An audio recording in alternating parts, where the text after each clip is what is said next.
Buenas noches con todos. Soy el doctor Oscar Víctor Silva Domínguez, médico rehabilitador, actualmente coordinador regional de la Estrategia de Prevención de la Discapacidad aquí en el Callao. Y bueno, pues he tenido el gusto y el agrado de haber compartido con ellos al haber sido residente de rehabilitación en el Hospital Nacional Ariel Macías Carrión junto con el doctor Ken. Y a la batuta de la doctora Maricilva Querevalo, ¿no? Good Bienvenido. evening, everyone. This is Dr. Oscar Silva. He is an physician, specialist in physical medicine and rehabilitation here in Peru. At the moment, he is working at the Callao regional government, running this disability strategy all around Callao.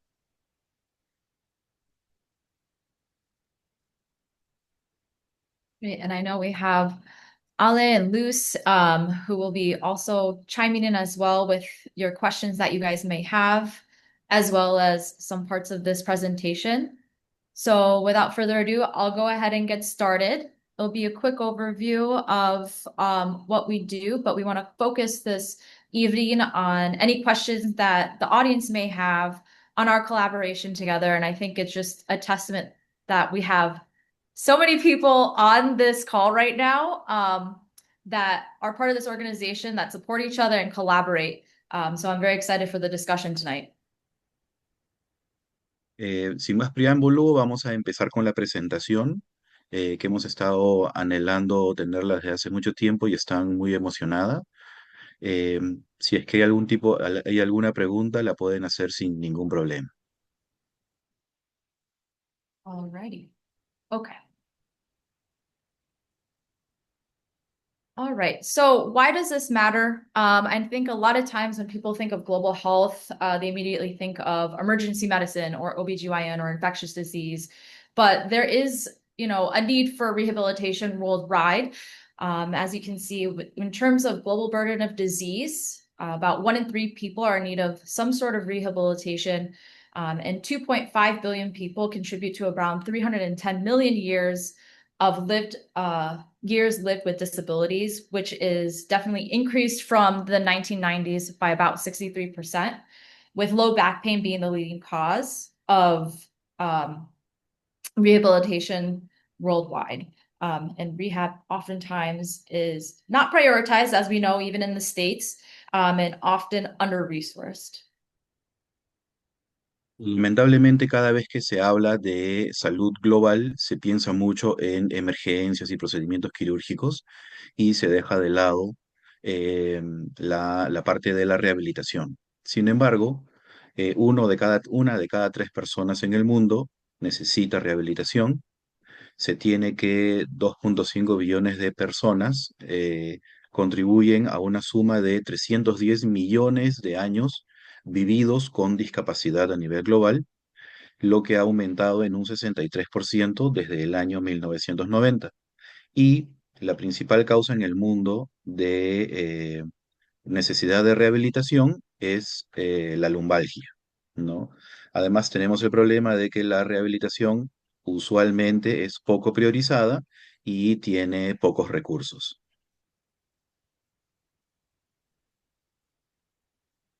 So in 2021, the results for a large study of global burden of disease came out. It's a huge study that kind of aggregated all these numbers from around the world.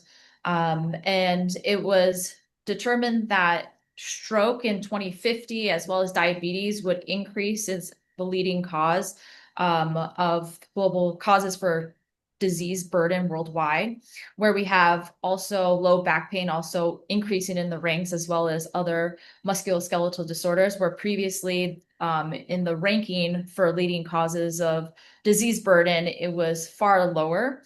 And this is largely due to the increase in non-communicable diseases. So that's just further emphasizing that a lot of these issues that are coming up that you see every day in your inpatient rehab facilities may not always be traumatic but and it may not always be communicable diseases and infectious diseases that are affecting people worldwide. Em, Acá presentamos los resultados de un estudio muy, muy grande que se hizo a nivel mundial, que es el Global Burden of Disease, que es la carga mundial de enfermedades, hecho al 2021, y podemos ver en las tablas, comparando la tabla de la izquierda con la tabla de la derecha, que está aumentando la frecuencia como causas principales de enfermedad en el mundo. Están aumentando la frecuencia de las enfermedades no transmisibles o lo que nosotros conocemos como enfermedades crónicas, ¿no? Como los ACVs, las diabetes, enfermedades musculoesqueléticas y en el séptimo lugar las lumbalgias. Y por otro lado, están empezando a disminuir las enfermedades causadas por lesiones traumáticas, por ejemplo, y también están disminuyendo a nivel global las enfermedades infectocontagiosas. So, initial call to action was made at the World Health Organization back in 2017. However, a resolution wasn't actually made until May of 2023. So, this is hot off the press if you're thinking in history time, because it's been only a couple of years, where they decided, okay, we got to do something about this. And we want to expand and integrate the rehab system within the overarching universal health coverage. Em, Esto es una resolución que recién se publicó en el año 2023, pero que viene desde el año 2017, ¿no? Entonces, se demoró 6 años desde que se inició. Lo que vean abajo que dice Initial Call to Action se refiere a cuándo iniciaron el trabajo y cuándo se les solicitó que los participantes se pongan en acción, que fue el 2017, ¿no? Y han pasado 6 años hasta que ocurra esto.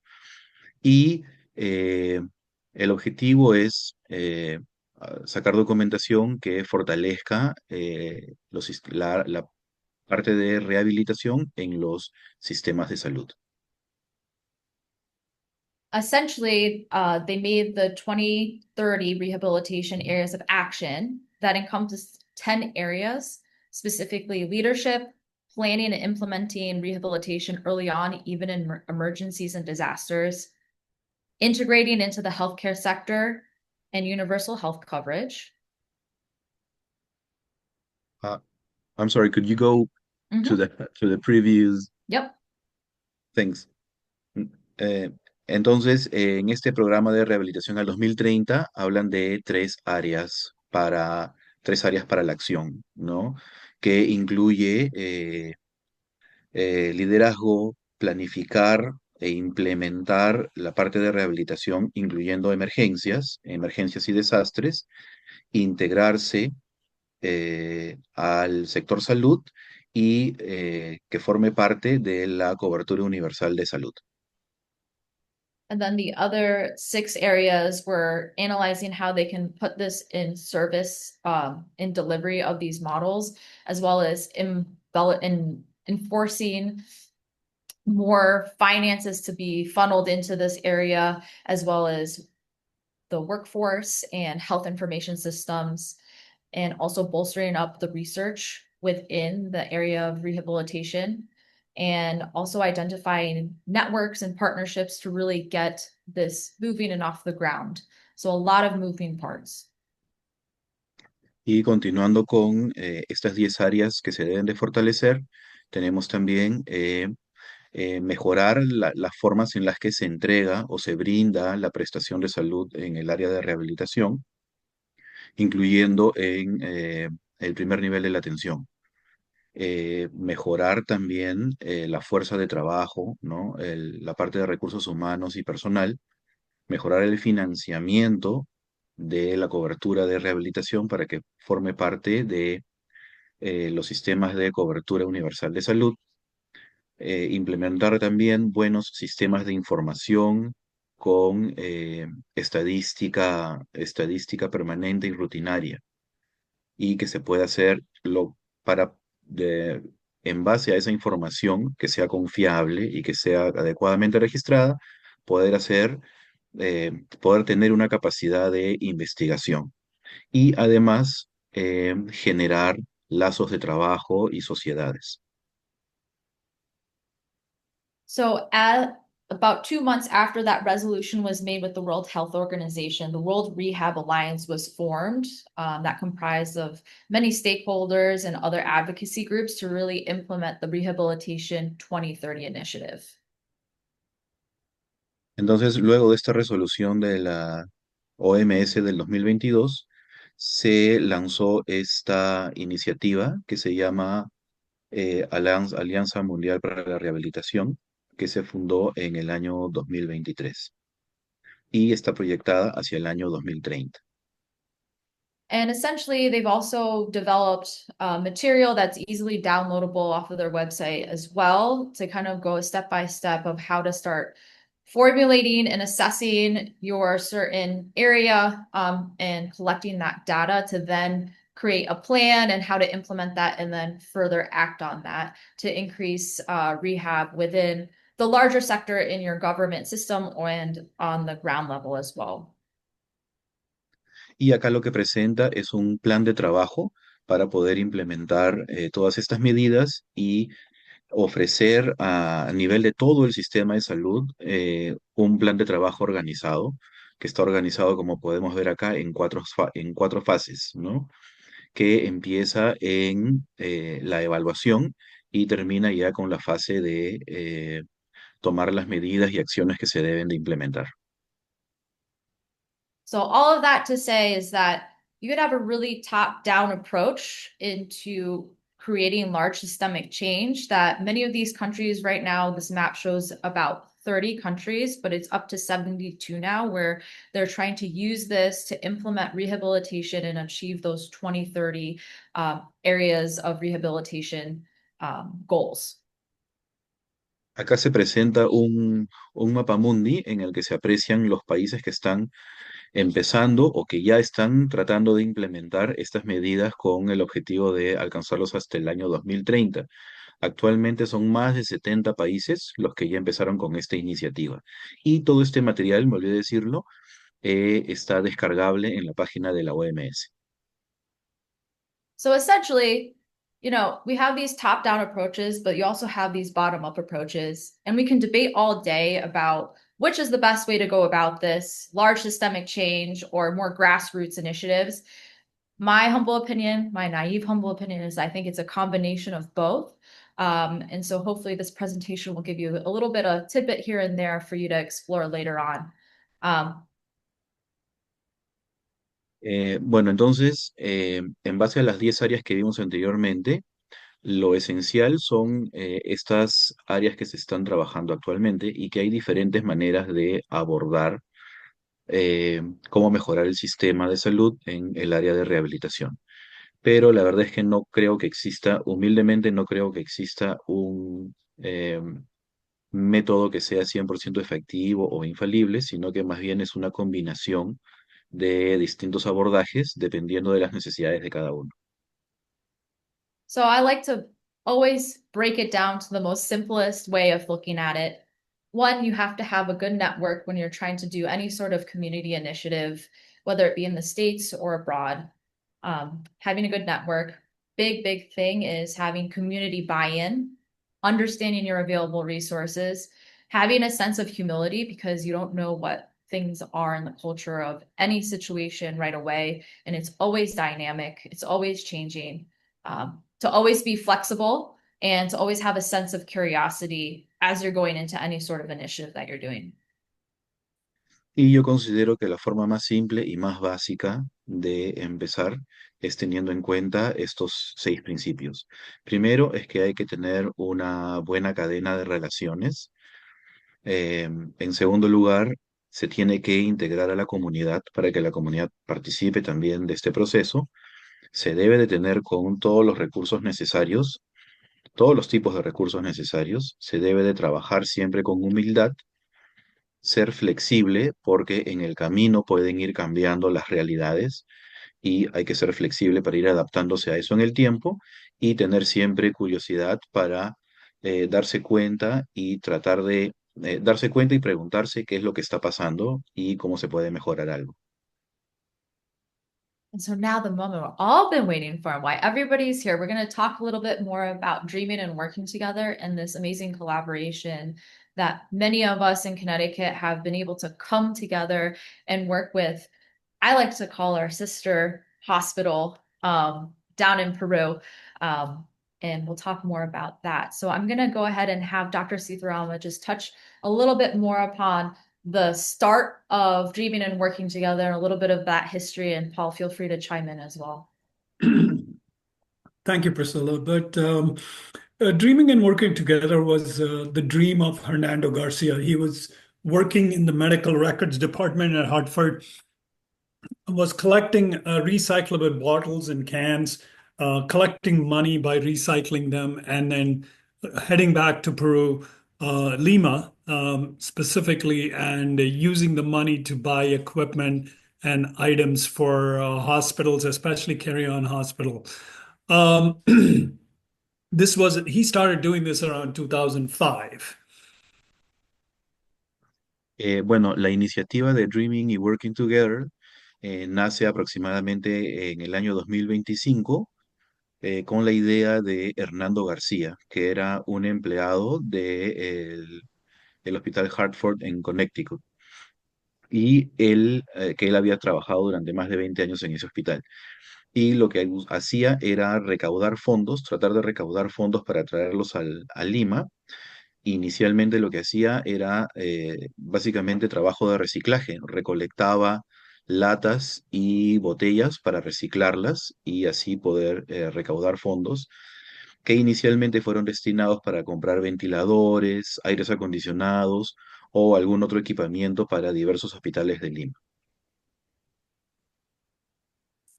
Um, then he started talking to doctors in um, Hartford to see if they would come with him and collaborate and bring their skills to the Carry On Hospital. Initially, he attracted the Department of Neurosurgery and plastic surgery in the form of Dr. Andrew Wakefield. Um, and, uh, and Dr. Wakefield and I are close friends and colleagues. And so in the year 2006, I asked Dr. Wakefield if I could come with him. And that started a new relationship between neurosurgery, rehab, DWT, heading to Carry On to start some rehabilitation care. And the reason that has been so successful is because we met with the angel of Peru, Dr. Mary Carvalho, at the rehab department at Carry On. Y bueno, para el año 2006 ya fuimos ampliando nuestras relaciones, tanto en Estados Unidos como acá en el Perú, y empezamos a trabajar con más especialistas como cirugía plástica y neurocirugía, tanto del Hunger Clinic como de la Universidad de Hartford. Y se pudo contactar también con el ángel de Dreaming and Working Together, la doctora Marie Kerevalú. Y gracias a eso es que se pudo trabajar combinadamente con los departamentos de neurocirugía y medicina física y rehabilitación. Next slide.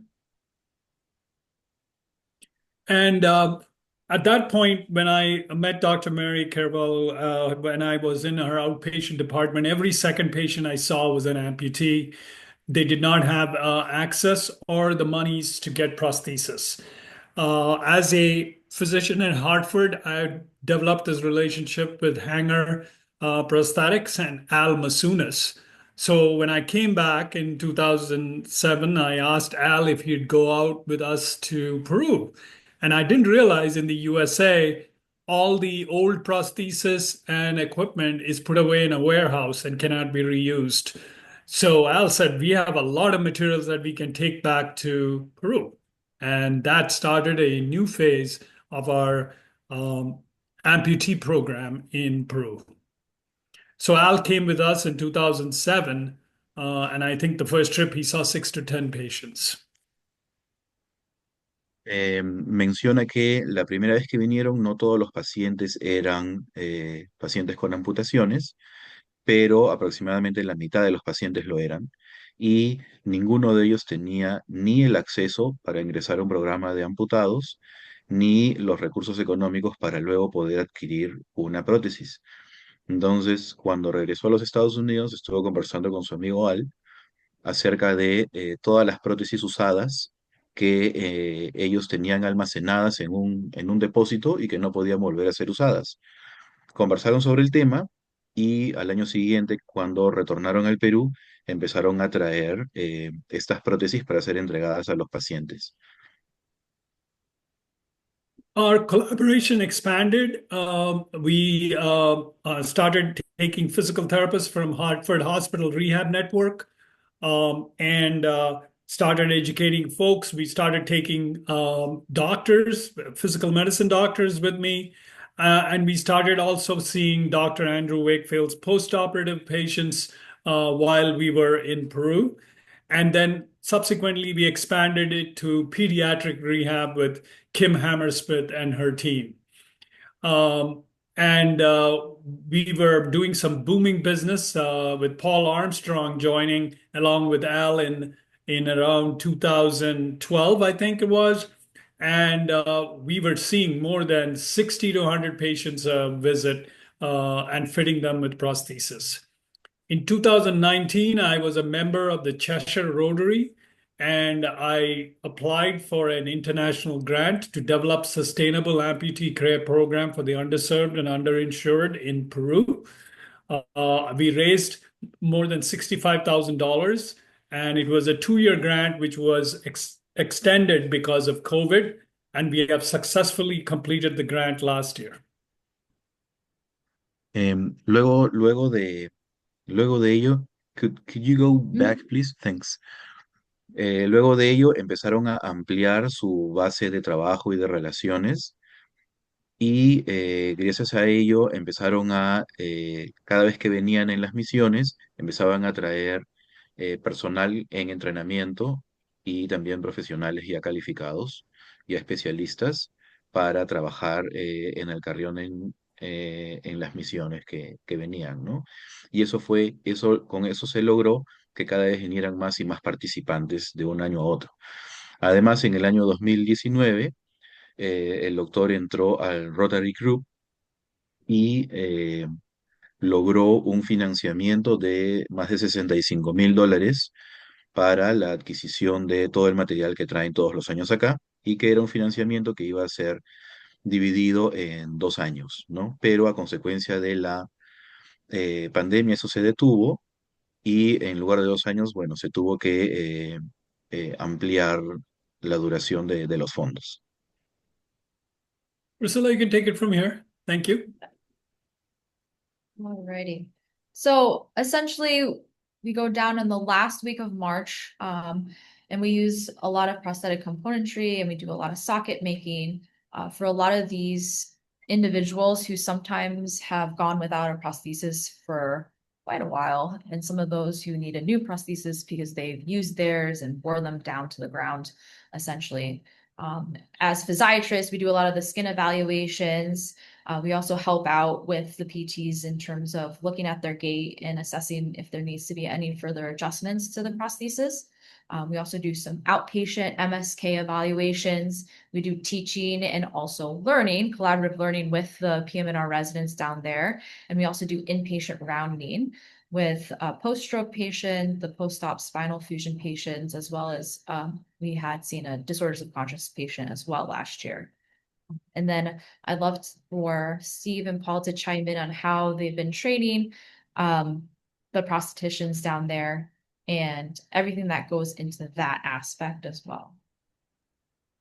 Entonces, en la última semana de marzo, la misión a lo que se dedica básicamente es atender pacientes que requieren prótesis nueva o en gran número pacientes que ya tienen una prótesis desde hace bastante tiempo. Y se les entrena en el uso de las prótesis, se les confecciona sockets nuevos para sus prótesis. También se les enseña un poco de terapia, se les realiza un poco de terapia con ellos sobre cómo utilizar la prótesis. Se hacen ajustes a las prótesis que ya tienen. Se hacen evaluaciones de la piel, evaluaciones musculoesqueléticas de los pacientes, tanto de los antiguos como los nuevos.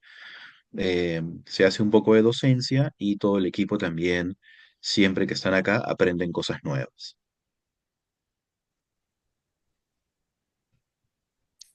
I think to add on the prosthetic side, one of our main issues or one of our main concerns has always been the sustainability of materials to fabricate, as well as componentry and materials that the team in Peru can have to administer to patients throughout the year. Entonces, lo que Steve está diciendo es que una de las principales preocupaciones del equipo es eh, la sostenibilidad del programa y de los materiales. Entonces, por eso es que siempre están tratando de que los materiales que traigan puedan ser arreglados o reemplazados con materiales a los que nosotros acá podamos tener acceso.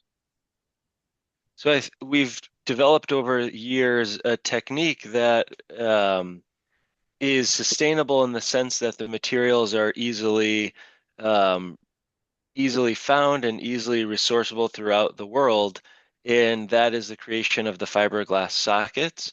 And with some prefabrication in our own labs in the States, as well as componentry donations and collections throughout the year, we're able to send that down in large batches where we can use when we're physically in country, but also the team in Peru can use and administer on their own throughout the entire year, which is extremely beneficial.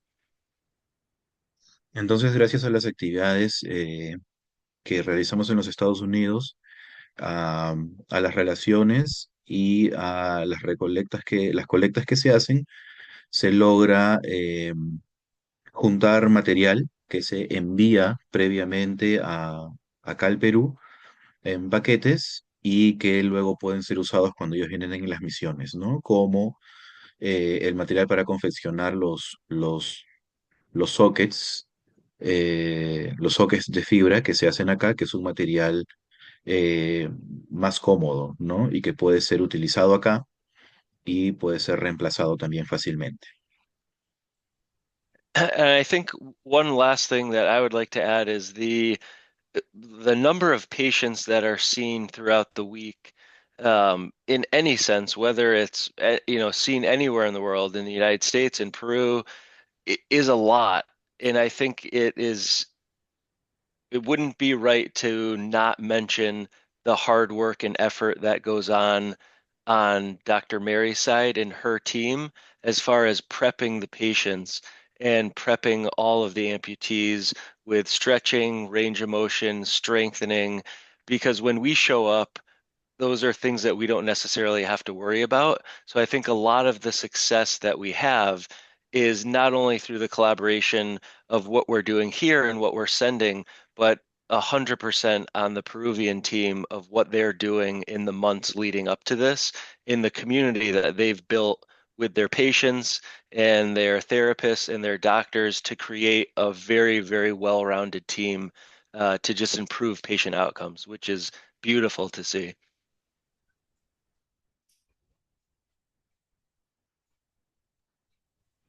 Bueno, y la última cosa que él quiere agregar es eh, básicamente felicitar al equipo de la doctora Kerevalú, porque gracias al trabajo que hacen durante todo el año con los pacientes, con el seguimiento, con las terapias, tanto la terapia física como la terapia ocupacional, ellos cuando vienen acá no tienen que preocuparse ni que los pacientes, ni que algún paciente no esté apto para ya sea para cambiar la prótesis o para ser protetizado por primera vez, y eso les facilita muchísimo el trabajo y felicita todo el trabajo que se hace en el Carrión durante todo el año. I think just to add to what Steve's already volunteered, I was really excited to hear how Dr. Mappelli introduced this presentation as whether it's a top-down approach or a bottom-up approach. Y bueno, lo que Paul quiere agregar es que felicita el abordaje de la presentación, sobre todo en la parte inicial que hizo la doctora Mappelli, en el sentido de que la flexibilidad que tiene para que el abordaje ya sea de arriba abajo o de abajo arriba en lo que se refiere a cómo implementar este tipo de programa. It's good to see you again, Ken. Good to see you too, Paul. Yeah. Uh, the the the one of our challenges that I've always described to many people is what I think of as infrastructure within not just the United States, but within Peru. Una de las cosas que siempre me gusta mencionar es las dificultades de infraestructura que se tiene no solamente en el Hospital Carrión, sino en general en todo el Perú, en lo referente a la infraestructura de los servicios de rehabilitación. So within the United States, we have an infrastructure that supports prosthetic care and mobility, just like Dr. Mapelli was describing from the World Health Organization, and it's inclusive in all of healthcare that's provided in the United States. Entonces, en los Estados Unidos nosotros tenemos una infraestructura que facilita todos los trabajos de rehabilitación y todos los trabajos de protetización y que están siempre incluidos en los programas de salud o en los sistemas de salud, ¿no? Como decía anteriormente la doctora Mapelli, en el sentido de que la rehabilitación siempre está incluida dentro de los planes de salud y siempre tiene esta cobertura en los Estados Unidos. In Peru, I strive every year to try to understand a little bit more about how prosthetic care is provided within Peru. And it's been years, and I think I'm slowly starting to finally understand. But we are very grateful, and it's so important that we have Fernando Macias and Victor Alvarez that are there as Peruvians volunteering their time there, and we get to train them into the techniques that we can provide there.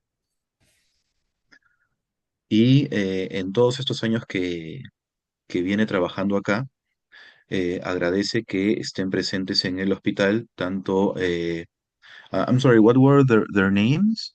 Fernando Macias and Victor Alvarez. Fernando y Víctor, les agradece su presencia y que estén trabajando y dejándose enseñar por parte de ellos para el tema de los ajustes de las prótesis. Y a pesar de que está viniendo muchos años al Perú, recién ahora piensa que está entendiendo cómo funciona nuestro sistema de salud en lo que se refiere a proveer de prótesis a los pacientes amputados que así lo requieren, ¿no? Y todas las dificultades que estos pacientes afrontan. So in my mind, it is the blend of what Dr. Mapelli was describing as a top down and a bottom up approach blended together. Entonces, en mi mente yo lo interpreto como que es una mezcla de lo que decía la doctora Mapelli, ¿no? Básicamente es el abordaje que uno tiene puede ser de arriba abajo, tanto de arriba abajo o de abajo arriba, pero más que tener que elegir uno u otro, lo que se tiene que hacer es elegir lo que más convenga en una combinación de ambos métodos. We have the opportunity to bring, as Steve was saying, we have the opportunity to bring components down from the United States that can't be used anymore, but they can be used. And the way we go about fabricating a prosthesis in Peru is unlike most places that you are going to find. You're not going to see that in the United States. You're not going to see that in other places because it's something that we have sort of developed on our own, but can work for a large group of people. And if we can simply get them up and moving, then they see the benefits of that. They're healthier, and the physicians and everyone else can see the benefits of that. The community's going to see the benefits of that. Y como decía Steve, nosotros tenemos la capacidad de eh, guardar todos esos componentes y prótesis que en los Estados Unidos ya no se pueden usar, pero sin embargo en otros lugares como acá en el Perú sí pueden ser usados, por lo menos en parte, ¿no? Y eso es algo que en países como en los Estados Unidos es imposible de ver, pero que en otras partes del mundo como el Perú se puede usar. Son componentes y son materiales útiles y que benefician a muchos pacientes, les mejora el estado de salud, que es algo que nosotros vemos cada vez que venimos, y es algo que también los médicos y profesionales de acá podemos ver durante cada misión. So I'm going to cut in here for a sec, because I think one of the things that's important to remember when you're doing a rehabilitation type project is that it's very different from other medical missions that you hear from a lot of other specialties. Lo que quiere agregar Gregory es que siempre tenemos que considerar que cada vez que quieres hacer un programa de esta naturaleza, siempre va a ser completamente diferente a todos los otros programas o misiones que hay en otras especialidades médicas, ¿no? Porque es un campo mucho más amplio y diferente a todo el resto de especialidades. Because one of the common ones you hear about is like an eye surgeon going and doing cataract surgeries where they'll do 100 cataract surgeries in a week, and those people are cured. They don't need ongoing care. Como por ejemplo cuando se hacen campañas oftalmológicas para cirugía de cataratas. Entonces, durante la campaña operan 100 cataratas y esos pacientes simplemente terminan la misión habiendo sido curados de la catarata, cosa que no requieren ningún tratamiento adicional específico para la catarata porque el problema ya se ha resuelto, cosa que no ocurre con este tipo de programas de rehabilitación. But when you put someone in a prosthetic, even if you give them a great fitting prosthetic, getting them up and walking and able to use that prosthetic in their daily lives is going to be a process that takes months, and those are months that you are not there. Y, por ejemplo, cuando le damos una prótesis que le pueda quedar a la perfección al paciente, que le calce sin ningún problema y que sea la más adecuada para ese paciente, no vamos a ver que al final de la misión el paciente esté perfectamente entrenado y sea completamente capaz de usar la prótesis en sus actividades de la vida diaria, en su rutina diaria, porque el entrenamiento protésico es un proceso que va a durar siempre varios meses. So a lot of what we've done that has made our project work is how much training and work we've done with the people down in Peru and just their passion for helping their patients and their people. Entonces, eh, uno de los motivos principales por los que este programa ha sido tan exitoso en Perú ha sido porque, en primer lugar, hemos sido capaces de entrenar a mucho personal en el Perú y, por otro lado, gracias al compromiso y pasión que tiene el programa de rehabilitación del hospital y todas las personas que participan. So we've spent a huge amount of time working with the entire healthcare team down there in terms of we have people down there who can build and repair prosthetics at this point. We have a physical therapy team that we have worked with and helped train who can work with these people year round. We have doctors who we have worked with who are capable of dealing with the medical issues that come with being an amputee, and that's where our success has been.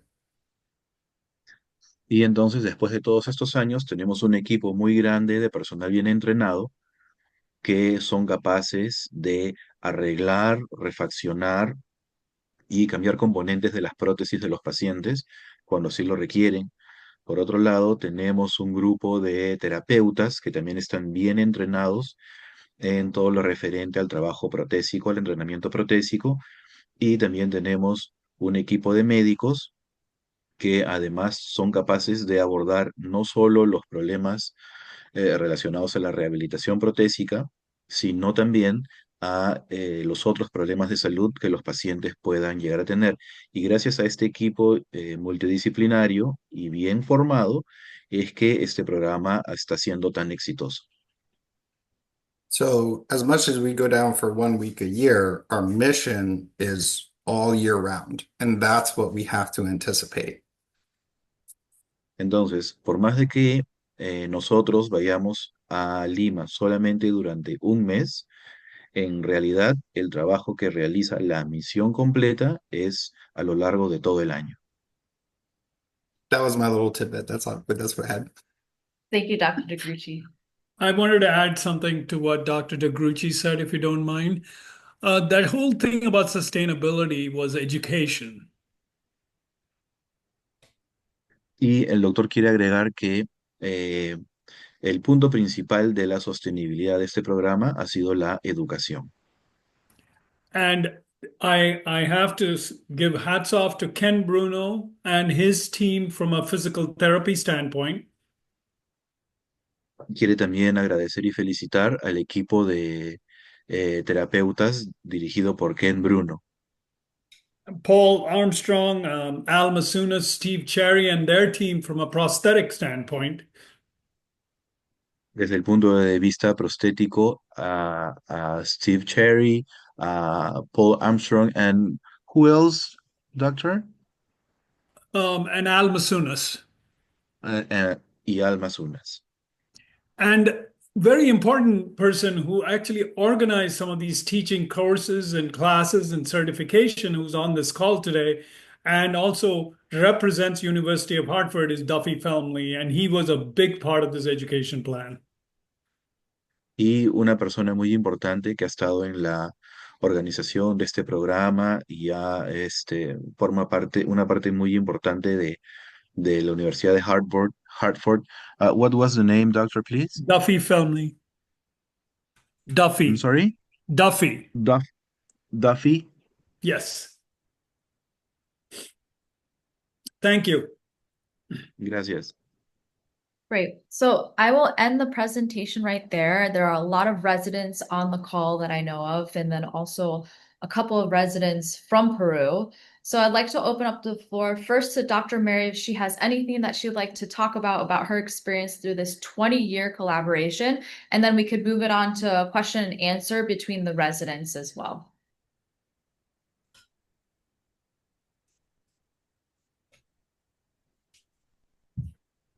Como hay muchos residentes, tanto peruanos como de los Estados Unidos conectados, vamos a abrir la presentación para ver si alguno de los doctores quiere agregar algo.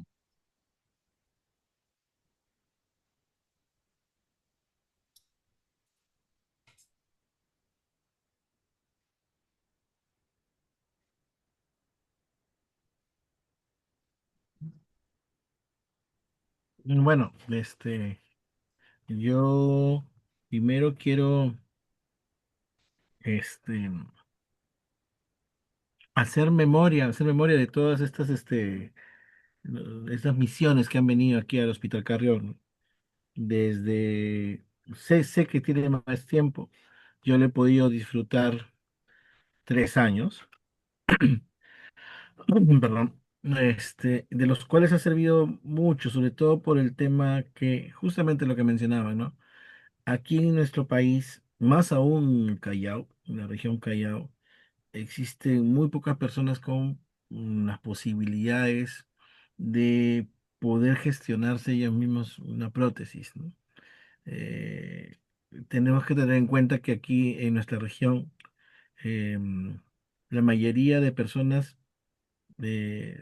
viene por un tipo de seguro que se llama el Seguro Integral de Salud, el SIS, y que este SIS no contempla este tipo de manejo dentro de su plan de económico. Entonces es de difícil acceso, ¿no? Para la mayoría de los pacientes de la región Callao y, bueno, me atrevería a decir que para la mayoría de los pacientes con amputaciones a nivel nacional. Eh, es importante saludar que vengan, ¿no? Que vengan y velar porque este tipo de programas continúen, por lo menos en nuestra región, ¿no? Agradezco mucho la oportunidad que se me brindó a ser médico residente de rehabilitación en el Callao, en el Hospital Carrión. Y bueno, a toda la organización, porque así como ustedes organizaban allá en su país, toda la logística para poder venir a Perú, nosotros aquí preparábamos también toda la logística para que ustedes puedan encontrar todo listo solamente para poder ejecutar. Y esa experiencia de hacer las mediciones, de evaluar los pacientes, de, mm, de tener el listado de pacientes con sus características, cada uno con sus características propias, dependiendo del tipo de amputación que tenga, pues ha sido un trabajo arduo, pero gratificante, ¿no? Gratificante. Todos los que hemos sido residentes de Carrión y los que han rotado por el hospital viendo estos temas, pues no me van a dejar mentir. Y quizá esto se debería replicar más, ¿no? O sea, yo entiendo que quizá todo pueda tener este, alguna limitación, pero creo que las limitaciones son oportunidades, son el principio de que aparezcan oportunidades para que programas como estos sigan en nuestra región, ¿no? Me la pones difícil, Oscar, muy largo, pero trataré. What Dr. Silva is saying is that I'm going to start from the end. He's really, really thankful with you and all the Carrion Hospital team uh, because all of you make possible a program like this to work and be sustainable, as you all said. And that's because of the two parts we've been talking about this evening. First, with all the uh, uh, funding that you guys are able to bring to Peru and the components for the prosthetics, and in the other hand, the Peruvian team who is which is able to work with the patients the whole year and prepare them and choose them so that they are in good health when the mission comes to Peru. He would also like very much that this program would be replicated somewhere else in Peru, for example, in some other hospitals, because in Peru, especially in Callao, the patients with whom the program works are poor people, and if it wasn't for this program, they would never be able to have a prosthetic. And in the other hand, prosthetics in Peru are mainly uh, acquired by the SIS, which is the Seguro Integral de Salud, the universal healthcare coverage from the Peruvian Health Ministry, but we all know that it doesn't have enough resources. So thank you very much for all the work that you do every year. Great. I will also like to just start opening up the questions to the residents. I know we've gotten some through the Instagram, and a lot of the questions also revolve around what is a day in the life of how a PM&R resident works in Peru. So Luz or Ale, you could feel free to chime in and start us off, and then we'll open it up to the rest of the group. Anybody in the audience, any of the US residents, if you guys have any questions at all, feel free to chime in afterwards and the answer, or just put it in the chat and we'll try to get to you. I know we're running a little over time, so I won't be offended if some of you have to leave. But if you'd like to stay for another 15 or so minutes, if that's totally okay with you, we'll continue on for another 15 minutes to open up to questions. Well, hello everyone, first of all. First I'm going to say that it's amazing to see you, all of you, since since March. So it's a really nice view to see you all, including Dr. Kenomura, which I also rotate in the Naval Hospital some long time ago. But well, to the question is an interesting question because in the current hospital as residents we begin in the morning like 7 o'clock with a discussion with the academically intervention of the residents. We have in the mornings discussions of clinical cases, articles, presentation of the residents too. So that part is very important in our formation because we have all the theoretical knowledge to improve as professional, and that's is a very important point of view in our hospital. When we finish all of that, we initial with attending patients in the morning, maybe in consultory, maybe in hospitalization, and also we have the program amputation and neurological programs too. But we also attending the patient as like cirrhosis, trauma patients, cancer patients. So we have a lot of patients with a lot of pathologies that in the hospital current is it's difficult to see all of this because we have too much patients for so many people. We don't have a lot of doctors. We don't have a lot of therapists, so it's a little bit complicated to give them all the attention that we want to, but we try to do our best. And when we finish all of that, we have also discussions in the late afternoon. And all of this is possible thanks to Dr. Mari because she's coordinated with all the residents the capacitation that we need. And when it's possible, we have also this kind of discussions by Zoom. So it's a really important point to also learning. And we also have not only adult patients, so we have also pediatric patients with all the pathologies, with all the problems that we have, because in Carrion Hospital is very frequently to see patients that are premature. So that is a big problem in our region to have this kind of patients. So well, we learn a lot from all these pathologies and try to do our best with we have. Thank you.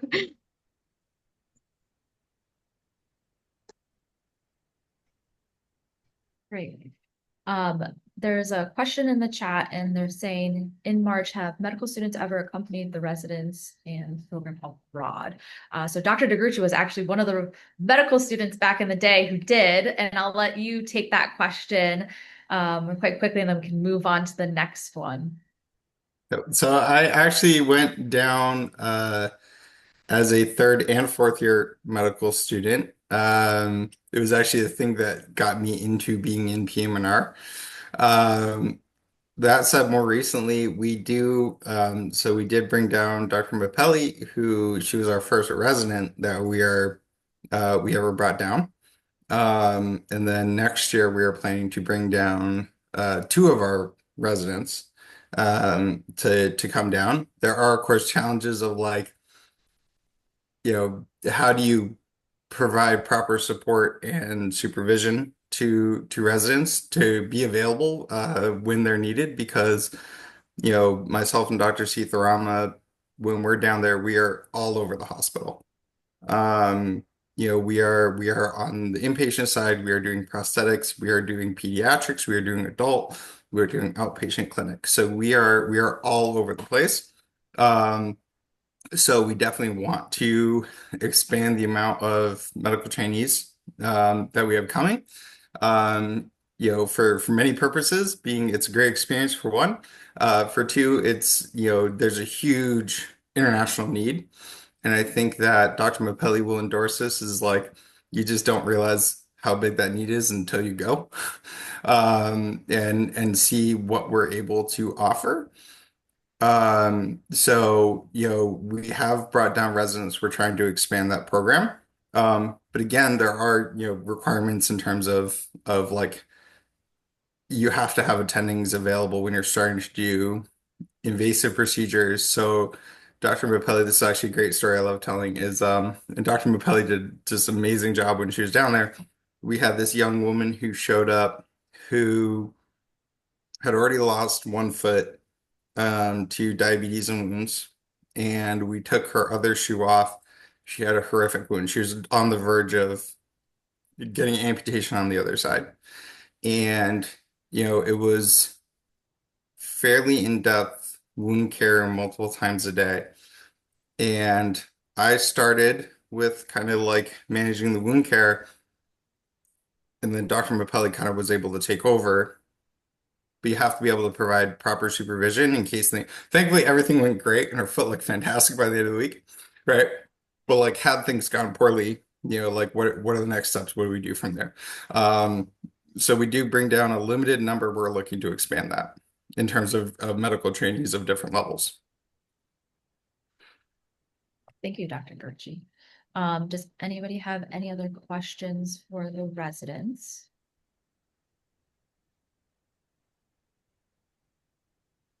Yes. Buenas noches. ¿Alguno de los colegas presentes de aquí de Perú tiene alguna pregunta para los ponentes?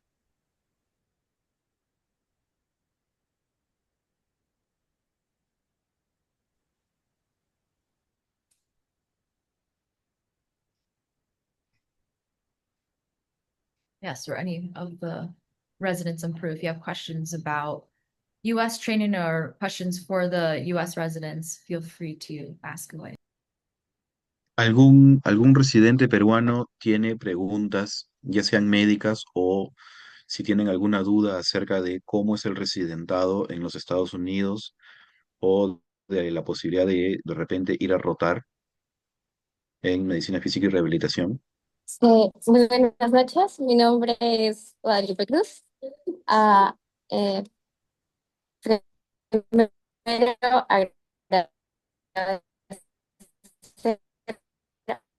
a, a todos por enviarme la invitación. Gracias. He tenido problemas con la conectividad, así que mil disculpas.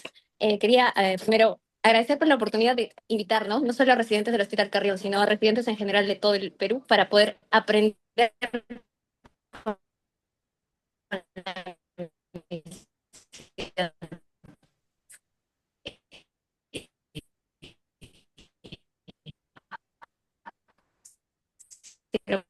podría traducir, por favor. De residencia había un poco más esta parte de empleo en mi hospital, que es el Instituto Nacional de Rehabilitación. Tenemos el programa de amputados, pero bueno, nos vemos limitados por muchos casos. Porque, como vemos, el estado del país en general, hay mucho déficit en cuanto a tecnología, materiales. Hay ingenio, es cierto. Nos adaptamos con lo que podemos, pero realmente no tenemos esa perspectiva y creo que como, hablando de todos mis compañeros a nivel del Perú, no tenemos esta apertura a conocer cuál es la realidad a nivel internacional, ¿no?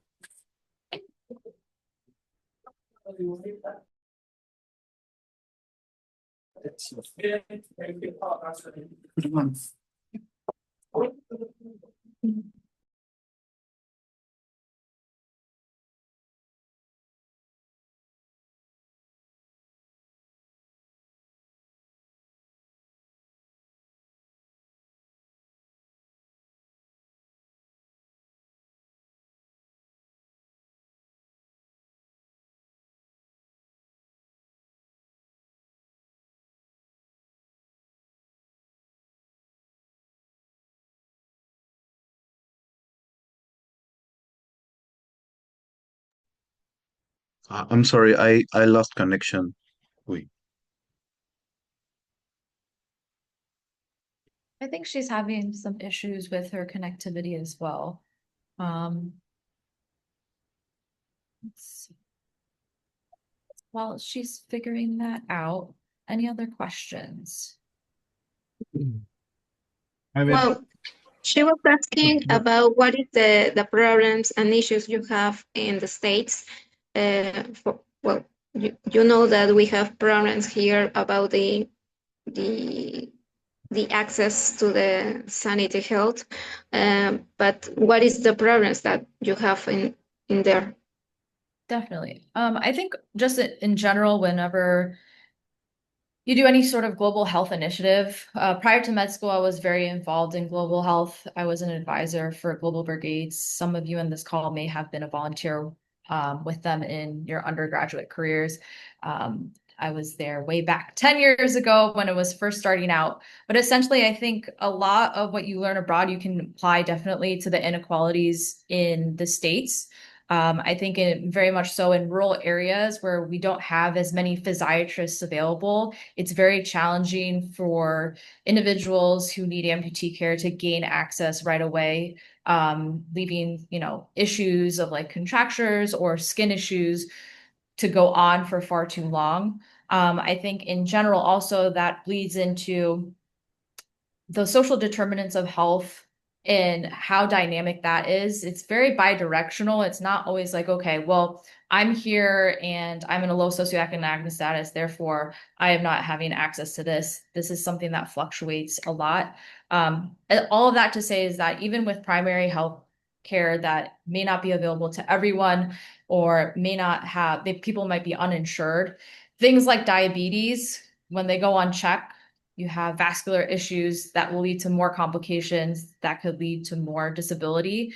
So I think overall, the biggest challenges is at times right now is the lack of access for some of our patients, especially our uninsured patients who are living in more rural areas. But I'll have others chime in if they'd like. Yeah, so I think one of the challenges on the rehab side in the States is exactly what Dr. Mapelli was kind of talking about in terms of like I have two clinics here in the States. I have one in Southington, which is a very well-resourced borderline urban environment. So every resource imaginable is there for my patients. Versus my Vernon clinic, where I get more into the rural areas of Connecticut, it gets a lot more difficult. I have patients who are coming 45 minutes just to see me. I have patients who, to go to therapy, particularly like speech therapy after a stroke, because they have an aphasia, might be having to drive 45, even an hour just to get therapy.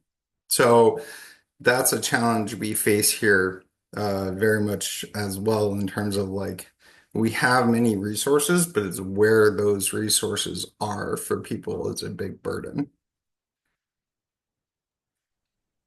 Bueno, lo que ambos doctores están mencionando es que si bien nosotros podemos prepararnos acá en la especialidad en un país poco desarrollado o en vías de desarrollo, no significa que si es que vamos a un país desarrollado, no vamos a saber nada o no vamos a estar adecuadamente preparados.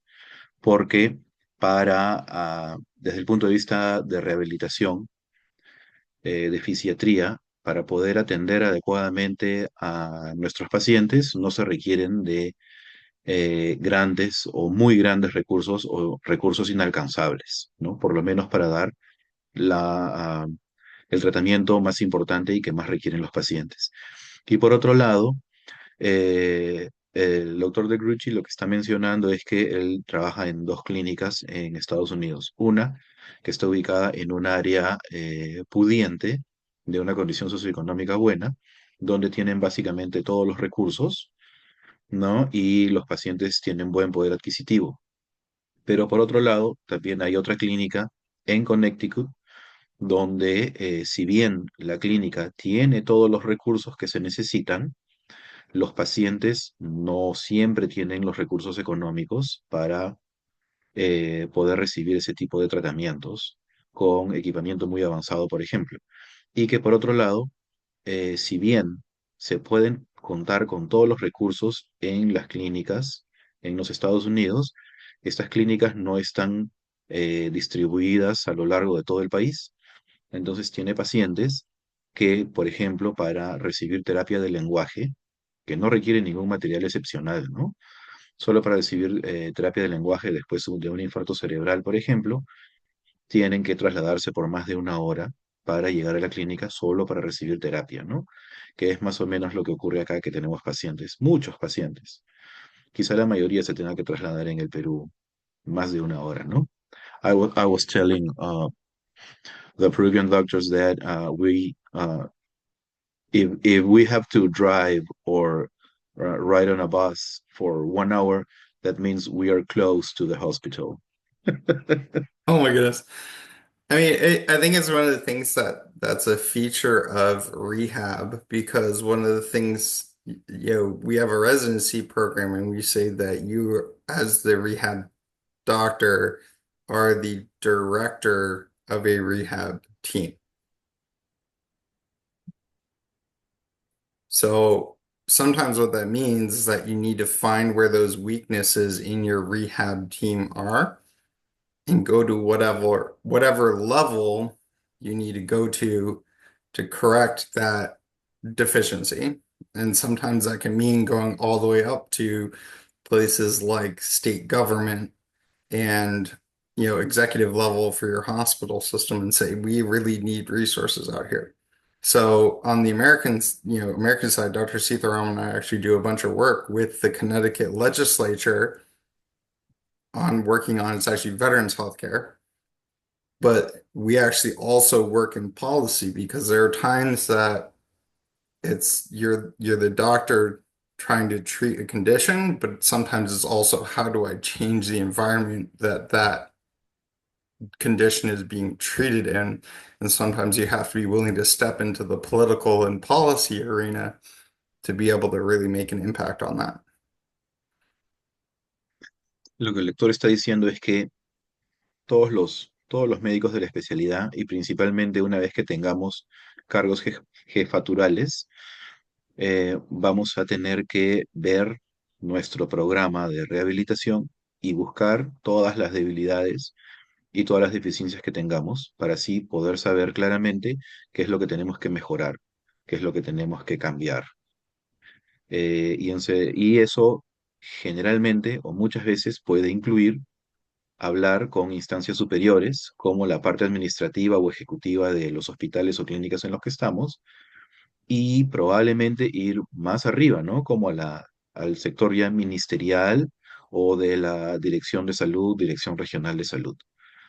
Y por eso es que es importante que siempre deben de haber médicos que quieran ingresar a la parte política de la salud, ¿no? Como en nuestro caso está haciendo el doctor Silva. Thank you, Dr. Almura. I wanted to say thank you to PM&R Scholars Medical Spanish Network for hosting us. I know we went way over time, but you guys have been so gracious with letting us explain what we do and having our partners from across the country and across borders in Peru to join us in this call. I know it's kind of a unique thing, but I really wanted to highlight the collaboration in our program because I feel like oftentimes too in the global health realm, a lot of programs may be like, this is what we do, but then you never hear the voices of those that they work with. So I wanted to say thank you so much for being so gracious and patient with us and letting us go over time. But if anybody else has any questions, I'm going to leave my email in the chat. You guys can feel free to email me and I could facilitate a conversation between some of the residents in Peru and you guys if you have any burning questions. Thank you, Priscilla. You did a fabulous job. And I want to thank our Peruvian mates for joining us and doing such a great job. Thank you, Ken, for translating, and Dr. Mary and your team.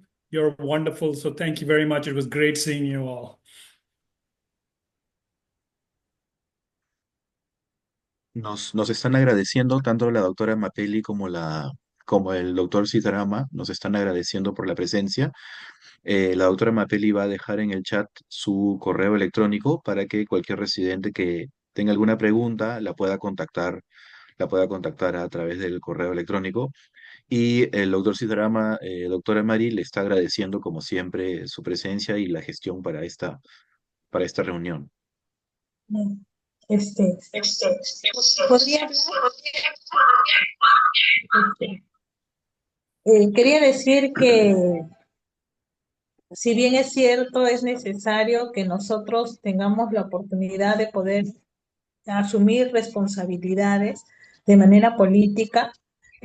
También se ha podido observar que aún en estas dificultades nosotros podemos responder y sobre todo porque existe una alianza, ¿no?, entre países, ¿no?, que hace posible que a través de la enseñanza, de lo que nosotros vemos de ellos, que es un trabajo en equipo, no es solo un cliché, sino es la esencia del trabajo en equipo que permite pues que nosotros también repliquemos en nuestro país ese trabajo porque es de manera coordinada con los terapistas físicos ocupacionales, el médico rehabilitador, los técnicos ortopedistas, los médicos a nivel nacional, ¿no? Permítame, doctor Siderrama, agradecer a todos los médicos a nivel nacional de la especialidad de rehabilitación y otras especialidades que son los que nos brindan a los pacientes y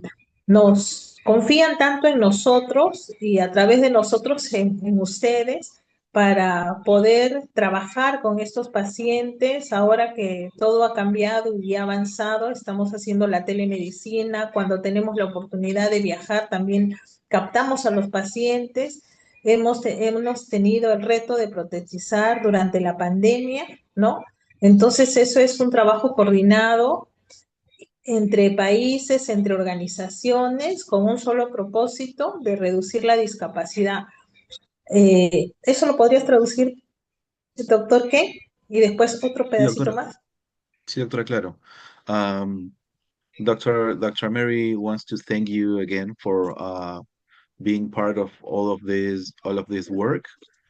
She says that although we are not yet in the political part of the healthcare system, uh, all these all these results are because of the hard work and the extremely good teamwork that the Carrion team and dreaming and working together were are being able to have. And she thanks also to the all the doctors from physical medicine and rehabilitation and other specialties from different parts of Peru that are sending so many patients to Lima to enter the program in Carrion Hospital. También adicional de que estamos fortaleciendo la red de rehabilitación, ¿no? En el sentido que estamos apostando por la atención primaria. No solo los pacientes obtienen su prótesis y continúan con el entrenamiento postprotésico, sino que sobre todo hemos articulado con los médicos del primer nivel para que hagan el control de las comorbilidades y aparte estamos participando en las reuniones de diversos especialistas para determinar el nivel de amputación, cómo va a ser el seguimiento. Entonces, el trabajar con ellos nos ha permitido integrarnos con las otras especialidades como neurocirugía, endocrinología, cardiología, ¿no? Entonces, eso es algo que se les agradece infinitamente y sobre todo que estos 20 años ha sido una retroalimentación, ¿no? Y que ha permitido que nosotros seamos el hospital referente a nivel nacional en relación a los pacientes amputados y pacientes postquirúrgicos, ¿no? Agradecer a los médicos residentes que han pasado por nuestra institución y por aquellos que están, porque siendo pocos médicos asistentes, hacemos lo que hacemos con mucho compromiso y eso es algo que no debemos de perderlo, ¿no? Y muchísimas gracias al equipo del Hospital de Hartford, a la Universidad de Hartford, a Hanger, a Dreaming and Working Together por todo ese trabajo y por habernos permitido formar esta alianza en beneficio de nuestra comunidad que lo reconoce y que los espera en todo momento. Muchísimas gracias, doctor.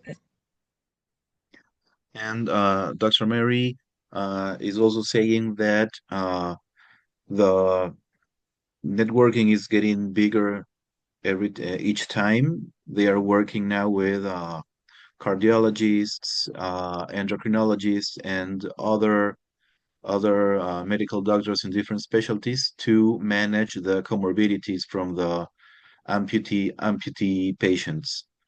They are also working with the first primary care with diverse primary care physicians so that they can take care of the post-prosthetic controls after they have concluded their rehabilitation program so that they can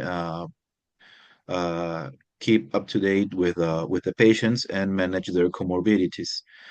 They also, as always, Dr. Mary is really thankful with all of you guys from Hanger Clinic, Hartford Hospital, and the Dreaming and Working Together team for coming every year for the past 20 years.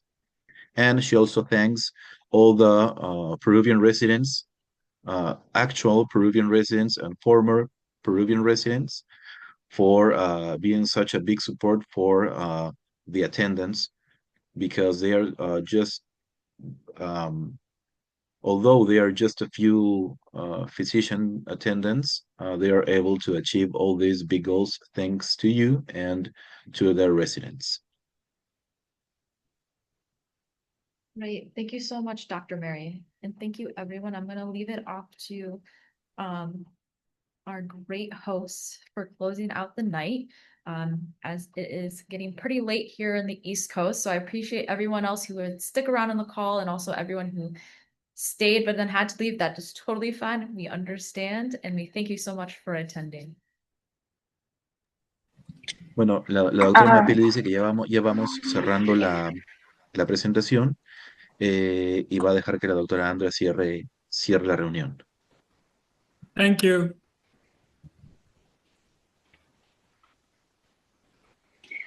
All right. Thank you so much, Priscilla. Thank you so much for all the doctors and collaborators that came to talk with us. And a special shout out to my colleague, Dr. Matthew Joseph, who's currently on the wards, but he kind of brought this together. So hopefully like we have more events where, we have discussions as to, how to bring global equity to physiatry. So thank you everyone for joining us and have a great night.